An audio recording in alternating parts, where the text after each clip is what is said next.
or a deformed region. So the area of that deformed region is actually required to find out the the hardness or the hardness of this material rather.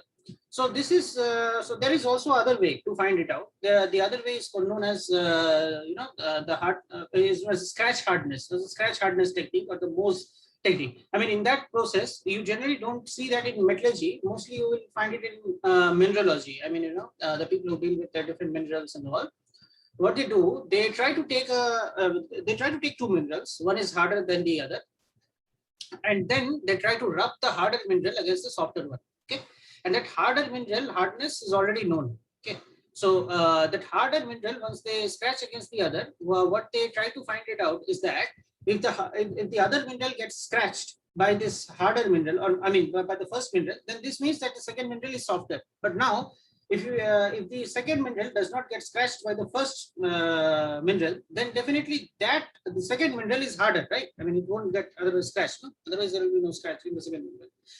So in that case, so that is another way that is called the Mohs hardness determination or the Mohs scale. I'm not actually discussing it here because it's a metallurgical term. It's not related to metallurgy, so I'm not discussing that. Yeah. So okay, now let's start about there are two very common hardness determination techniques. The first is the Brinell micro hardness testing.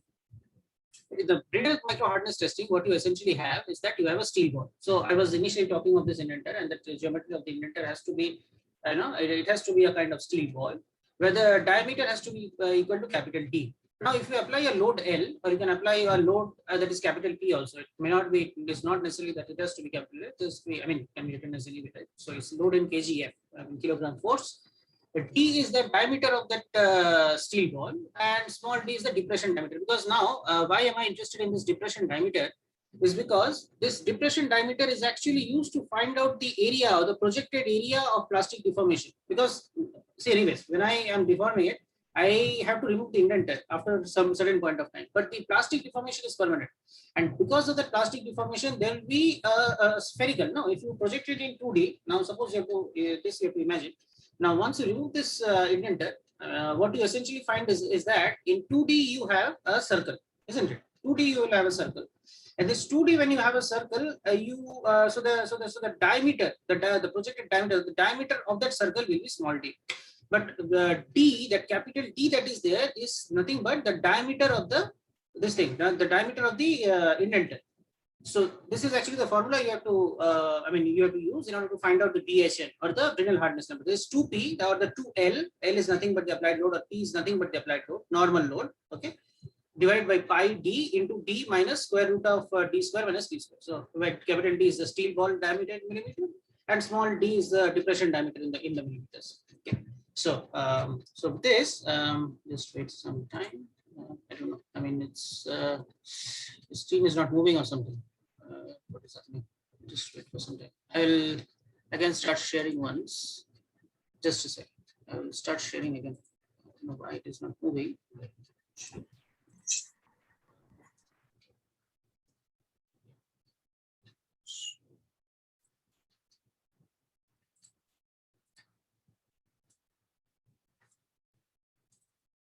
Yeah, can you see the screen? No, you can see the entire screen right now. You can see the entire screen, guys. Yes, sir. Okay. So, okay. Now, the thing that I was explaining. So, in this Brinell micro hardness testing technique, what essentially we do is that we actually make an indentation by a carbide ball. I mean, why is it? See, now initially that I had said that the sphere diameter, the diameter of the sphere has to be definitely, not diameter. The sphere of diameter D has to be harder than the second material. Now, suppose I have a steel. Okay, you have a steel, or of course, if you have aluminum, that is better for you because aluminum is much softer as compared to steel. Even if you have copper, that is also good because copper will be again, much softer as compared to steel. So suppose you have a harder material. Now generally the carbide balls are used because these are very hard materials. Okay, the carbide balls, and these have a test load. Now we are applying a test load, or it's a uniaxial load of magnitude L, or magnitude P also you can say. This is formula. And the size d, this small d of the resultant indentation is measured with the help of calibrated optical microscope. I mean, definitely there are lots of other techniques to measure it, because now if I don't know, if I start discussing in details, it might be a bit hard to grasp now. It comes with experience only, but okay. So this small d is basically nothing but the diameter of the projected area that I was talking to you. So based on this, we can find out the BHN, that is the Brinell micro hardness. Okay. So okay. Now, any doubts on this? First, please ask. Any doubts? Where can you be a bit slow because we're not able to like hear properly? Okay. Okay. Okay. So okay, which part do you want me to repeat the entire slide or? No, we understood this part, but Okay, no it problem. was too fast.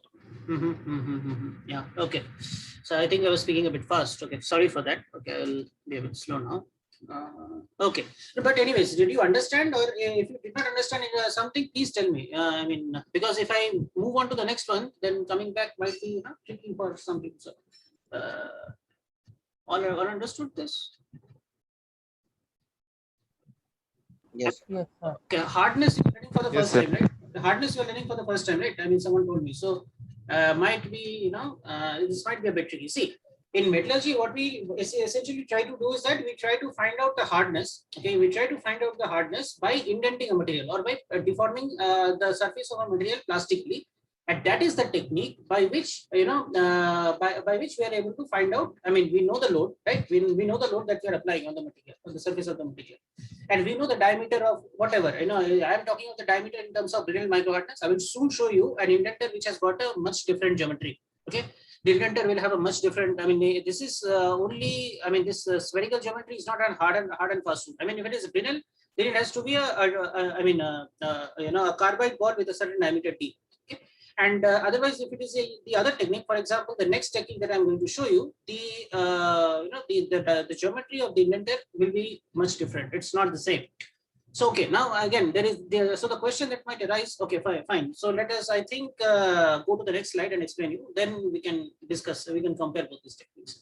Okay, so if you have understood this, so moving on to the next slide. See, in the next slide, we talk about the other technique that is called the Ficker's micro hardness technique. Okay, so earlier we were talking about the Brinell, BRINNEL. So earlier we were talking about that, and now I'm talking about the other hardness. So so generally, Ficker's micro hardness testing in most of the labs, okay, in most of the laboratories which deal with physical deformation behavior, to say mechanical deformation behavior, okay, especially with hardness. Most of the people, even in research papers, report the Ficker's micro hardness. Because why? Now the question is why, and it has got a certain reason, of course.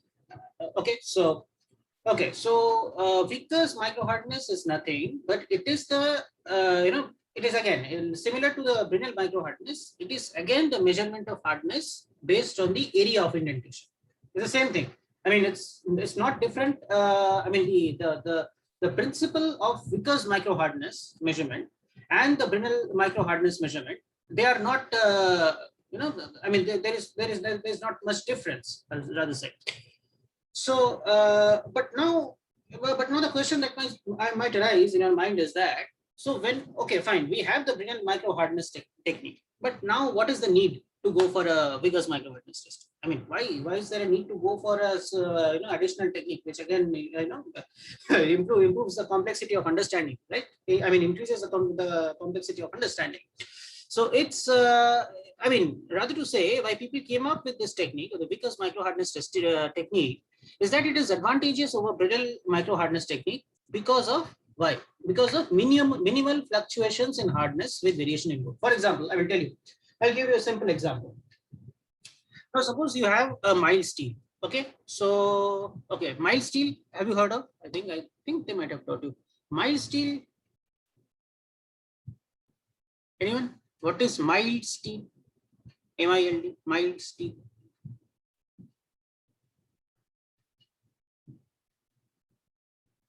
So, anyone has any idea what is mild steel? You know what is steel, right?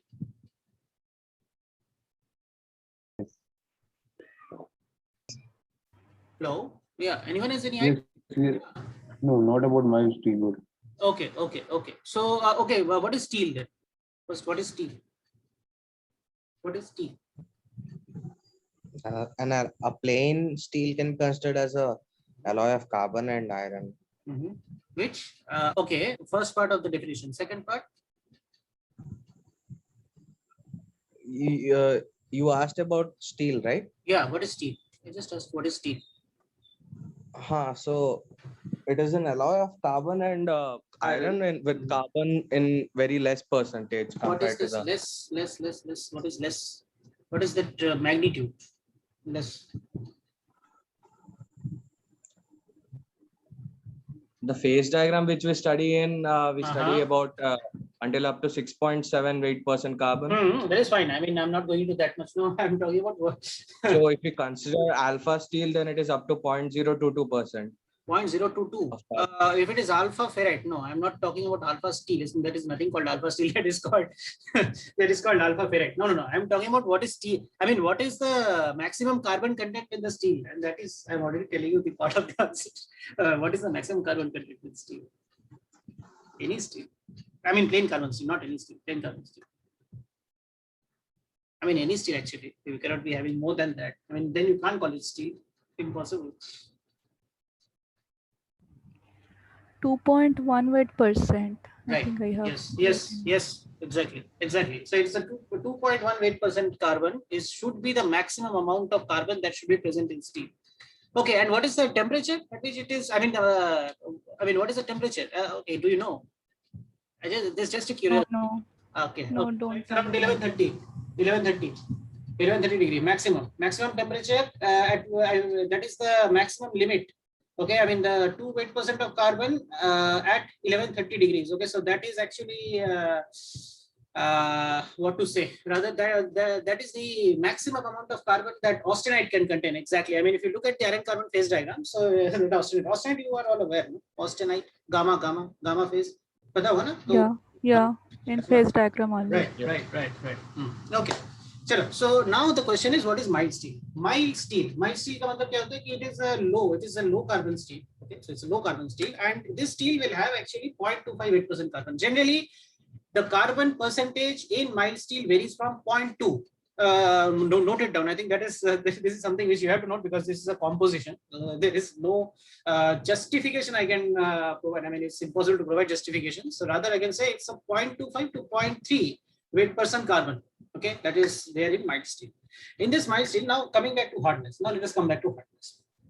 So mild steel, the problem is, I mean, the thing is, this is my personal experience. So once I was in like you only in NIT Durgapur, and I was given this mild steel, and we were being told by to measure this Vickers microhardness. Okay, there's a machine in your department. If you have noticed it, I don't know how much. I think because of this online classes, you might not have been able to see that machine. So there, so the hardness we were told to measure, and then we were having different loads. Okay, there are different load cells. So the first load was around 1 kgf. The second was around 2 kgf, something. It went around up to say about maximum you can go in, because micro hardness, the maximum load that you can go is around up to 2000 kgf. Okay, 2000 kgf maximum you can go, but not all machines. I mean, there is again machine limitations. So there, what you essentially have to do is that when you increase the load, you first of all should ensure that your hardness value should not change. For example, if you are doing the testing at 1 kg of load, for example, in this speed, if I am showing you this speed, okay, this is the indenter. And this is, I mean, this is not the indenter, this is the surface. Okay? The surface of, not rather to say the support of the indenter, not the surface also. This is the support of the indenter. This is the indenter. This cone that you are able to see, this is actually the indenter. So this indenter, we are actually initially having a load of around 1 kgf. Okay, or even you can also go up to around 0.1 kgf also we can apply. It depends on the materials. So I started applying a load of 1 kgf, and I got a hardness value of around something around 200 HV or 200 Vickers micro hardness number. Second time I applied, it was around 2 kgf. I got around 204 point something kgf. So this way I kept on increasing till 10 kgf. and I found the numbers were, within error limits, right? I mean, it was around from 200 kgf to say maximum. It was varying around something around 215 kgf or something. So this is something which is going to tell that that Vickers micro hardness, even if you increase the load, your hardness value remains constant. Your hardness value does not drop. I mean, it is not that in 1 kgf you will get around 200 kgf, and so 2 kg when you are applying 200 HV, and then suddenly you start applying a load of 2 kgf, and you are going to get a hardness of around 300 HV. I mean, in that case, that is the problem which people used to face in Britain. That is the problem. So because of that, this this technique was devised. And hardness, can you please mute if you are not speaking? Please do that. Here are the steps to forward email messages sent to your Gmail account to another address. Can you please mute? Someone please mute. Someone's mic is still on, and gmail.com.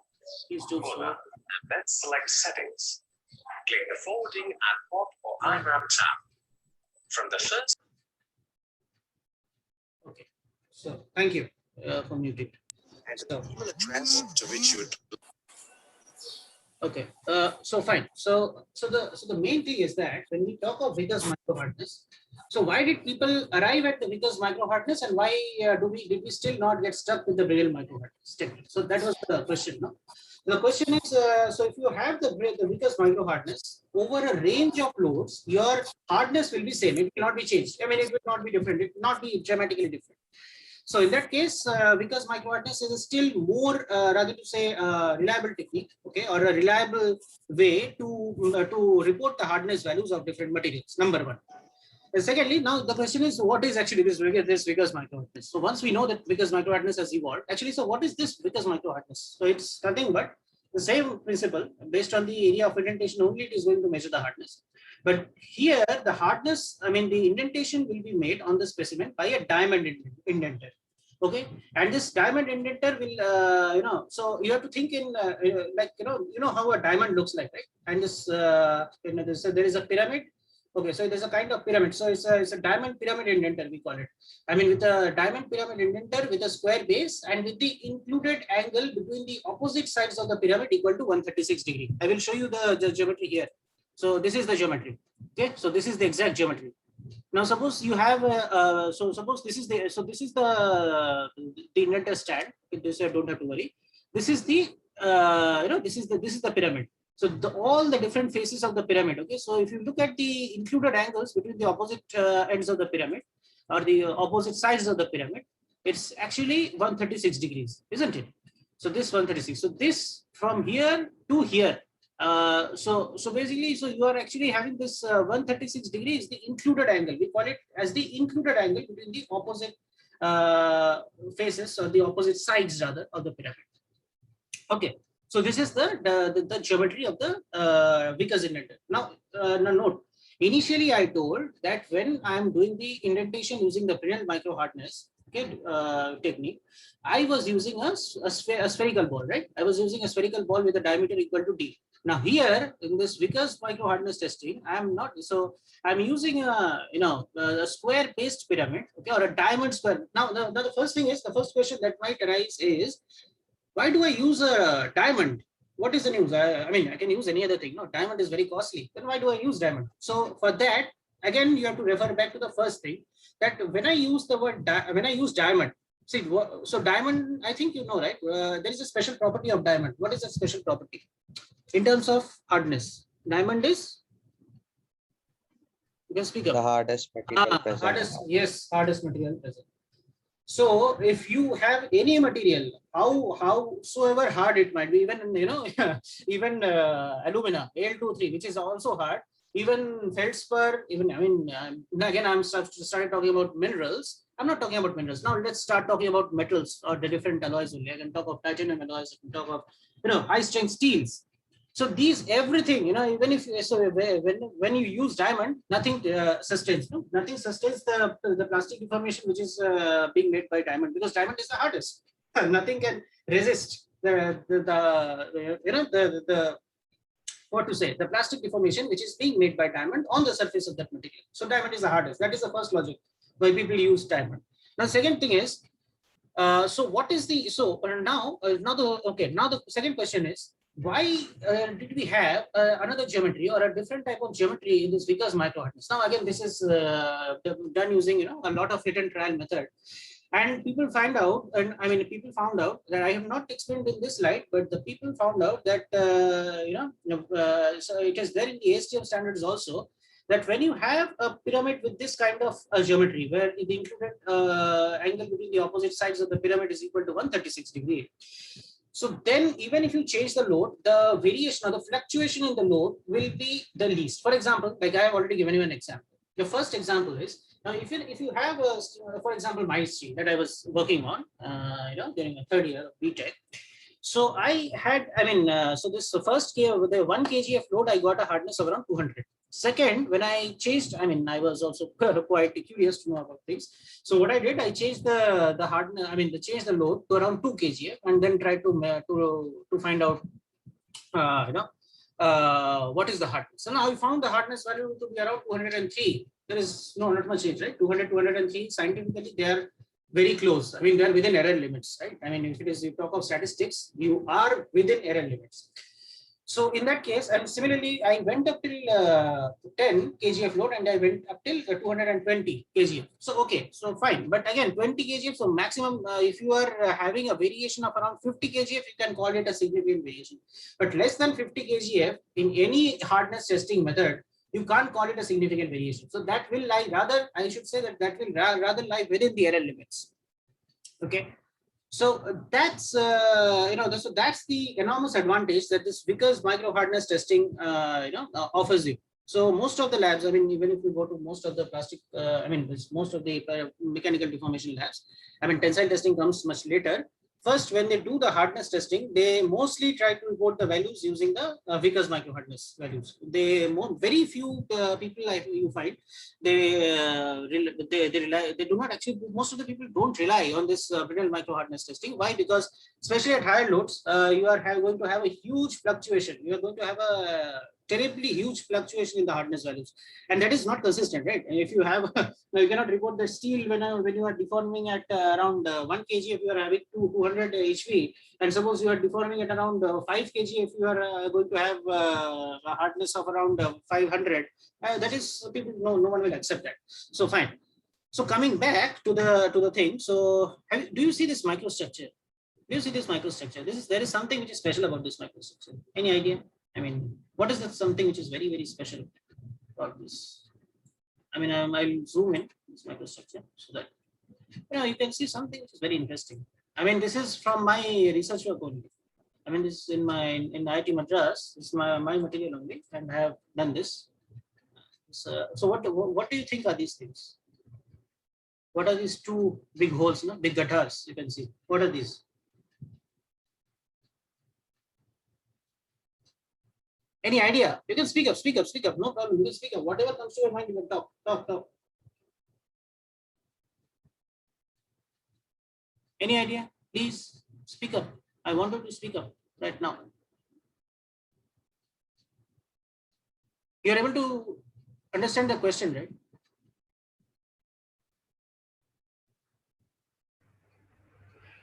Yes, it might be in the shape of square-based tetrahedron. Square-based tetrahedron. Oh, okay. Okay, fine. So this is actually how, okay. I will not tell the answer. Okay, fine. I will extract the answer out of you. So fine. So, okay, square-based tetrahedron. Okay. But do you think this is taken under, I will give you a hint. When the material has been tilted to, the sample has been tilted to 70 degree. Then can you tell me, is this then a tetrahedron or what should this be? Look at this, look at my cursor, where my cursor is. Look at this gutter, look at this hole. You are going to see something. So you are seeing this when the material is tilted to 70 degree. Okay, material ko aapne 70 degree you have tilted. But now, just imagine that you have not tilted the material. The material is around at 0 degree only with respect to the horizontal. You have not tilted anything. Then what do you think this geometry will look like? Or rather, what are these? And you see the size of this hole is much smaller, no? Than the size of From the top view, it will look like a square only, na, sir. Yes. So that's why that's why I was saying you. See, this was actually looking like a square, no? So this is a kind of square. And but now the second question is this square is bigger than this square. Why? The first top wala jo square hai, that is bigger, no? And the second square is smaller. The top one, the load has been increased than the smaller one. Correct. Okay. Now, what interesting features do you see? Other interesting features.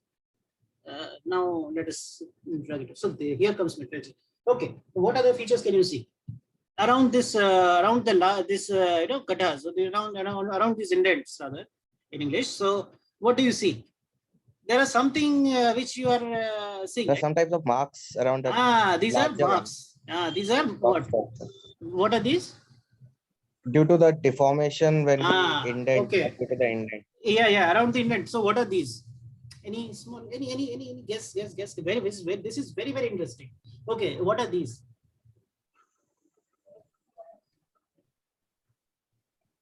It's okay if you don't know, but you can try. You can try speaking something. Yes, so metal Maybe being rubbed, harder metal being rubbed. The arrangement of atoms there. Arrangement of atoms. Or rather This is an SEM image, right? So atoms. Is this atoms? the structure, I mean. Structure. So what do you Structure of call- what? Structure. No, not structure. There is something. It's not structure. There is something other than this. See, I talked of plastic deformation. Okay. So plastic deformation ke chalo to kya hota hai? Jo plastic deformation hota hai, so what happens? I think you might not have been taught this. So I think I should give the answer. Okay. You will be taught this later, but I don't know if you are being taught in a bookish way, you'll never be able to see all these things. I mean, I will tell you. So these things are nothing but the slip lines, SLIP, slip lines. Have you come across this term, slip, SLIP, slip?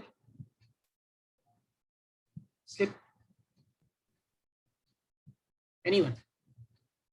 Slip, SLIP, slip. No? If no, then please tell no. Not yet. Oh, okay, fine, good. So I did not expect you to come across this thing. Okay, but okay. So I will tell you. So I will give you a small funda based on this. See, whenever you are having any kind of plastic deformation, you have deformed the material plastically. What is actually going to happen is that the material itself is going to have some resistance, no, to the plastic deformation. And so for that, the plastic deformation in the localized region, see in the local neighborhood, you can see it at the very local level. So you see this, this total scale bar, this is the same image, magnification is 2000, and this is the voltage. Okay, the voltage of imaging is 20 kV. And this is the scale bar, 50 microns. Now here, if you are, so actually this distance is around, within 10 microns. Okay, you are not seeing all these things here. These are the scratches, forget about this. These are the different grain boundaries. This is the second phase. Okay, this is the second phase. This is the B2 phase. I mean, in my steel that I'm soon going to publish this. So this second phase, this is FCC. So now, basically what is you are essentially seeing is that you are going to see this feature. This feature is nothing but slip line, and this slip line is nothing but, you can call it the manifestation of plastic deformation in a material. Even if you do tensile testing in the material and the material deforms plastically, you will be able to see the slip lines. So and the other question to you is that, have you heard of this word dislocations? Dislocations. Yes. Dislocations. Yes. You have already been taught. Okay. So what is, I mean, have you been taught in details, or have you just been, shown some window or something? No, we have heard the term dislocations in terms of atoms. In terms of atoms. Okay. So see, you can hear, so these things will be there in the books, but if you do the practical thing, so these things will not be, you cannot see atoms in directly by your eyes or directly by any microscope. So of course, there is another type of microscope which we have at IIT Madras, and that's atom probe tomography, that you can see individual atoms there. But okay, but most of the microscopes, electron microscopes, there are certain special techniques, but okay, other than those techniques, in simple SEM, you will not be able to see atoms. What you are going to see? you are going to see essentially what? You are going to see these things, slip lines around plastic deformation. So these, if you are able to see, these lines are nothing but, these are actually a bunch of dislocations. These are actually a bunch of geometrically necessary dislocations. You can note this term down. And later you study this first, then later I can explain you what is this GND. Geometrically necessary dislocations which have developed around, you know, the different indents. You see, so here you can see that there is one orientation. Okay, so so it is like it's a northeast type of lines are facing northeast, and here you can see it's a northwest type of an orientation. So actually what is happening is that you are actually having the two slip systems which are activated at the same time. It's a plastic deformation occurs by the activation of two slip systems. And I was using the word slip. So when you have been taught the word dislocations, you definitely, you know, at a later stage, I think you'll be taught about slip. See, slip is nothing but it is the mechanism of plastic deformation. I mean, it's the most common. I cannot call slip as the only mechanism. Slip is one of the mechanisms by which plastic deformation happens in metallic materials or in metals and alloys, of course. Right. So this is one of the mechanisms. So when this happens, actually the see during plastic deformation, the dislocations start moving, right? I mean, you've been taught.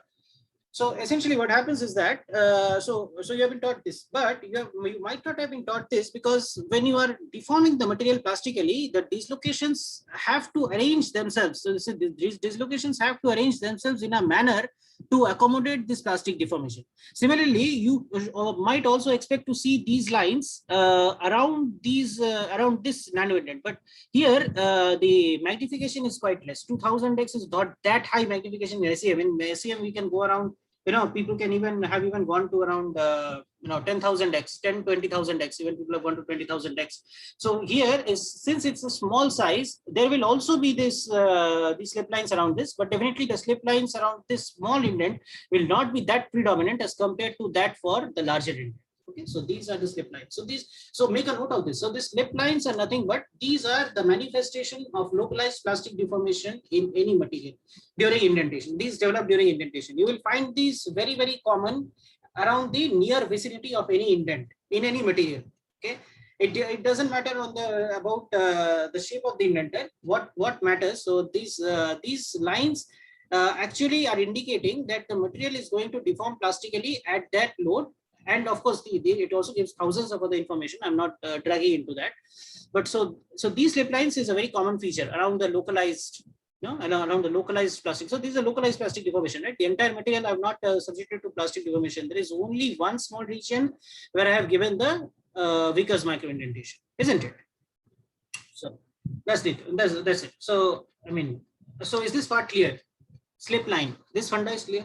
Slip line.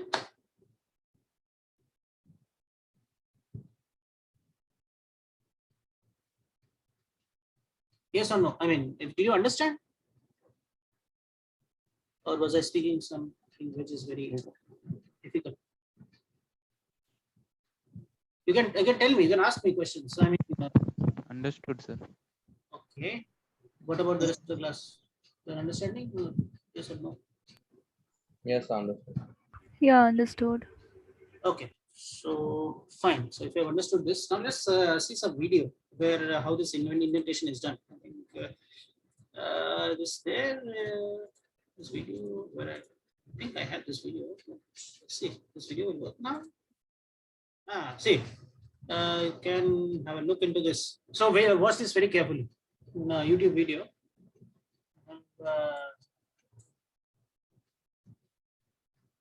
Okay, so this is the load cell. This is the load cell. I mean, so this is the light, not the load cell. This is the light. Okay. So this is the indenter. This is the material. This is the indenter. Okay. I mean, this is the microscope. This is the Vickers micro hardness. Okay, for the simplicity, I will again show you. I think I have to show you again because it might have been a bit hard for you guys. Wait. Okay, I will again start resharing the screen. I mean, the screen sharing is creating some trouble. Just bear with me for 1 minute. I will start sharing the screen again. Wait.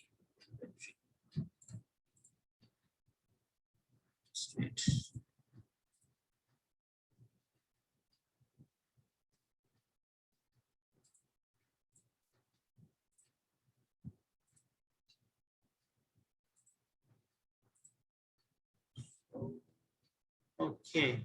Fine. Okay. Clearly. This is the material where you have to do the indentation. This is the microscope. This is the lever. Okay. So what did you see till now? I will again drag back. And I will drag back. What did you see? Till now, what did you see? Okay. Till now, what did you see? Anyone? This is the material, right? This is the, see the tip of this. Look at the cursor position very clearly. So, you know, so if you see this very carefully, you will see the Vickers micro indent. Okay. I mean, I cannot zoom in here, but yeah. So this is the microscope. Okay. Watch. Okay. What is this now? This is actually the, so this is actually the eyepiece, rather we call it, which is required to rather view this, the Vickers micro indent, okay, in the microstructure. So I think first watch, then we can talk. See, now they are placing this thing in the sample, they are putting on the light, okay. Wait, yeah. So this is dwell and this is start. Okay, so here you can make a note that dwell time. What is dwell time? Dwell time is nothing but the time in terms of hardness, determination of materials. What you have to do is that the dwell is the time for which indentation is performed in a material, or the time for which an indenter stays within a material. Hello. Hello, can you please speak? Hello. Can you please mute and speak? बहादुरी के बेटे ओए Yeah, can you? I think you are muted. Okay, so fine. So let's progress to this. Fine. So this. So what do you mean by this dwell time? Dwell time is nothing but the time for which indentation is performed in any material. Okay. So this is called a dwell time. Okay. So in general, in my experiments, generally I keep dwell time for around 20 seconds. It depends again.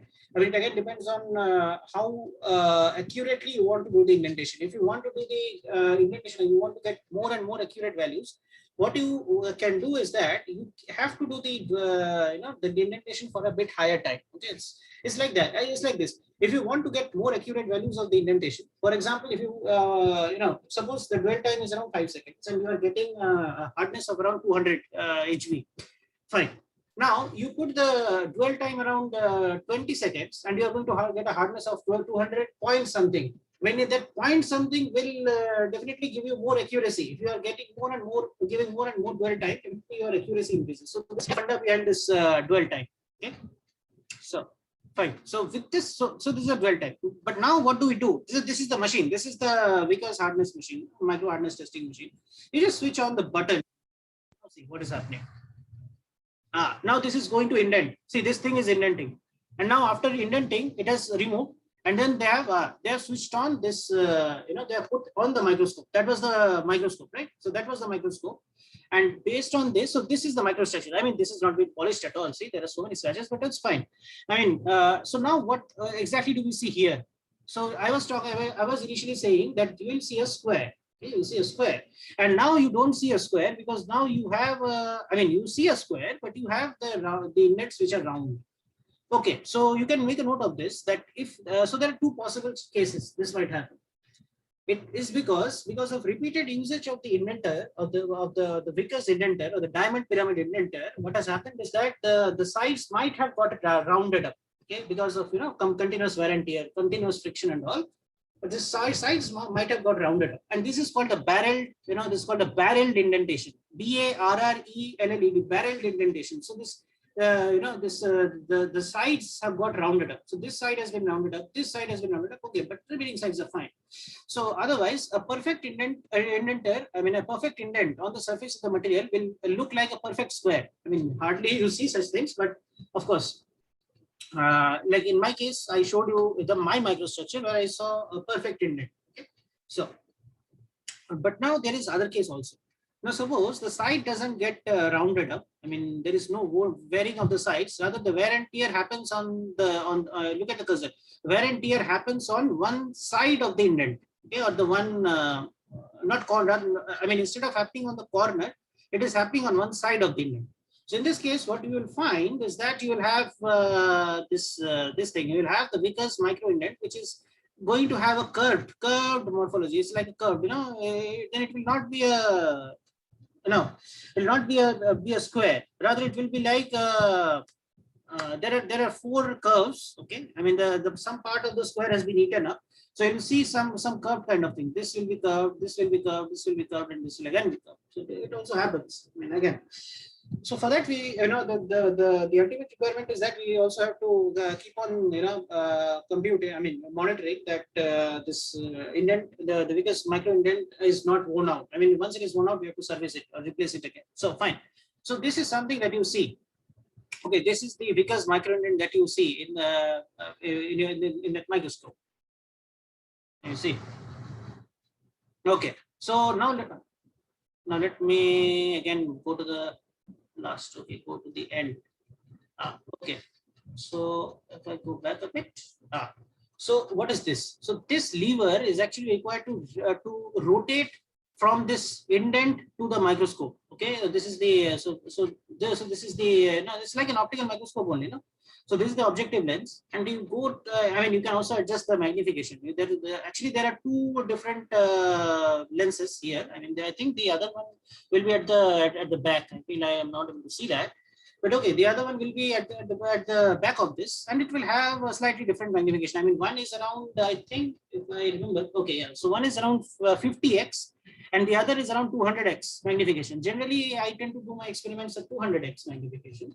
And there, what I essentially see is that I do see that there is, this thing. I mean, when you go for around 200x magnification, you have to adjust. You have to adjust the height of the specimen, because the height of the specimen is again important, because if you want to have a good resolution on the surface of the material, you need to adjust the height properly so that you are in perfect focus. You don't hit this thing, or you don't go up. I mean, you don't go down this. Okay? Go down that particular height. I mean, in this case, this is the particular height where there is a proper focus of the specimen. I mean, a proper focus by this lens on the specimen or the sample, and this is the lever which is used to rotate. Okay, I mean, nowadays it is mostly automatic. Earlier, this lever was used to be there. Now this lever is not used at all. I mean, it's it's a complete automatic setup. You don't need to do anything. I mean, just to press the button, it will start indenting automatically itself. So fine. And another thing I wanted to show you is this. This another thing. Okay. See, if you very carefully observe this, you can carefully observe this thing. So these are the 2 screw gauges, kind of screw gauges that you are having. So why do we have this in the material? So for that, you need to appreciate this thing, that you need to look at so this thing. Now you have to measure. So in Vickers micro hardness, what do you measure? In Vickers micro hardness, you essentially measure the length of the diagonals, the length of this diagonal D1 and the length of the other diagonal D2. So what you have to do is that you have to ensure that the 0 position is at nearly the center, and that you can adjust by these 2 screw gauges rather. And then you have to ensure that one of the lines passes through one of the corners of the indent, and the other line passes parallelly and through the other, the opposite corner of the square indent. Okay? This is a square indent that you see. So it will be like, this line passes through this, the other line passes through this, and you just measure the diagonal. You will be able to do it, automatically.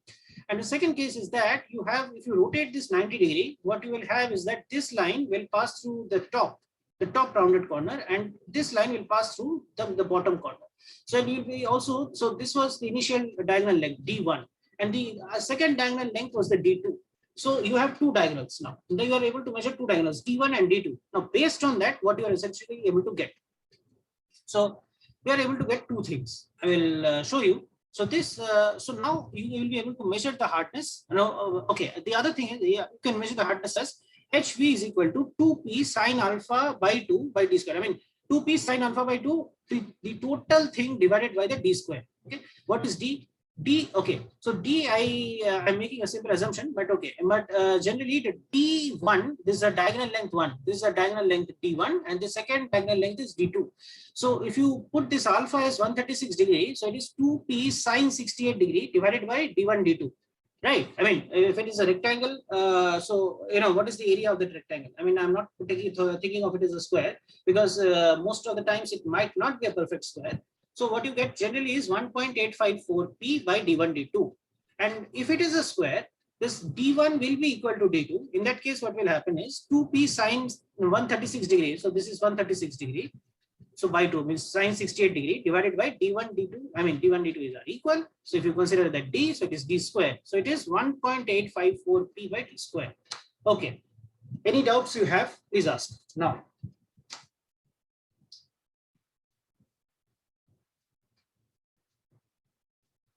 You got this, how the hardness is calculated based on Vickers microhardness?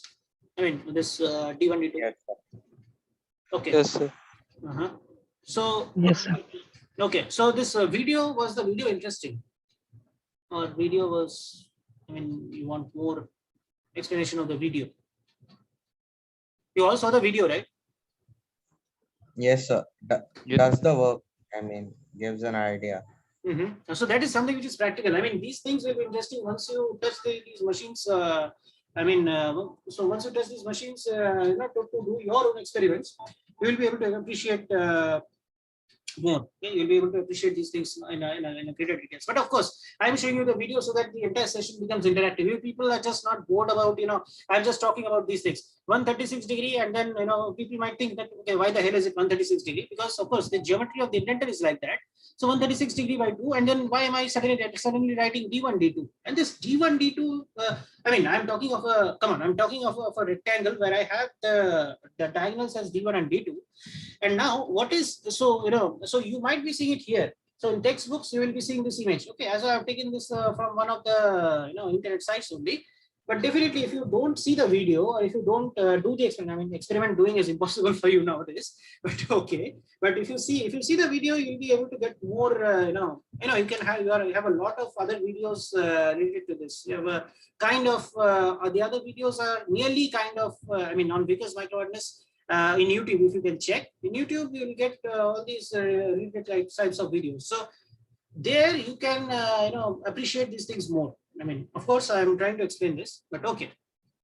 Okay, fine. So now you have some idea of what is slip line, Brinell microhardness, and Vickers microhardness.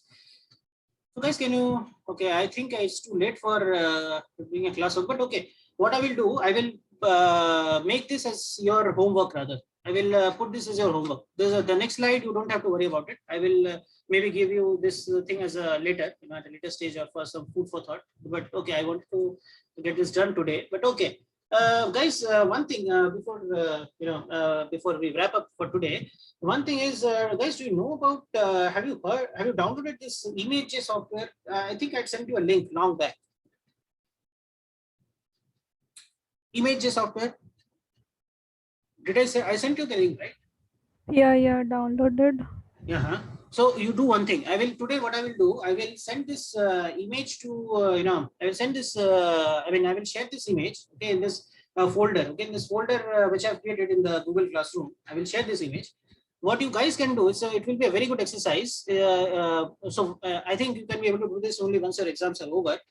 You just do just follow this thing. So you have to measure d1. This is d1. Okay, this is d1. This is the horizontal diagonal is d1. Vertical diagonal is d2.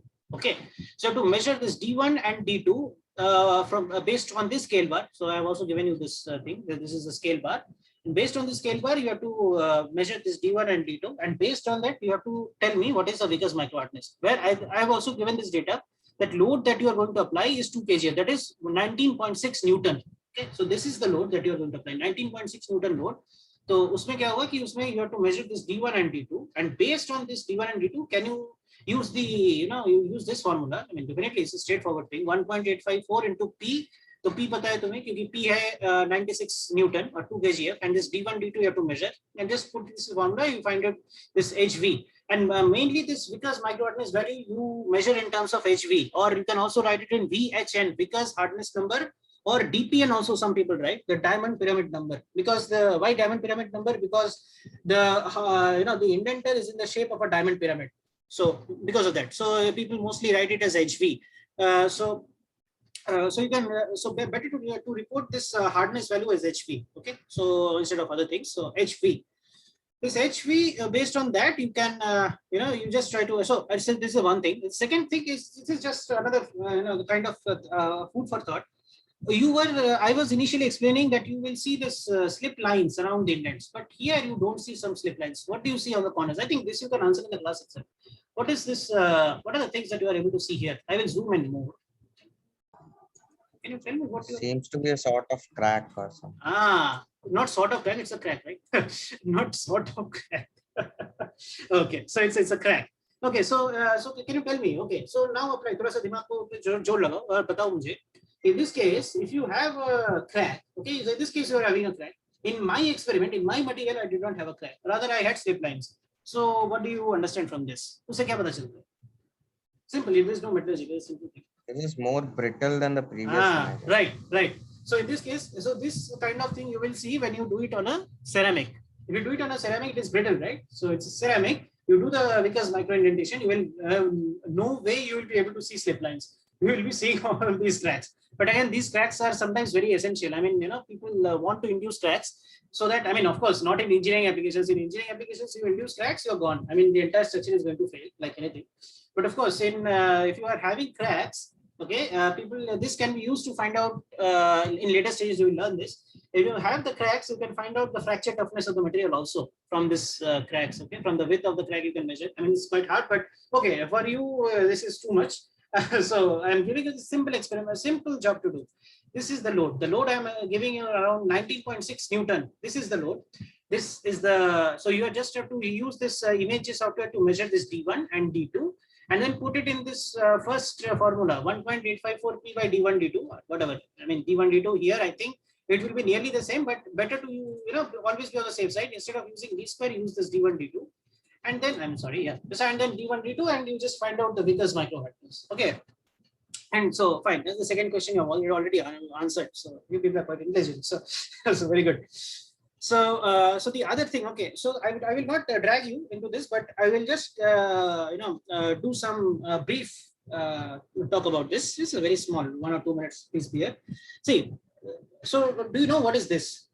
Have you seen this kind of thing anywhere? Have you seen this kind of shape? This shape, have you seen?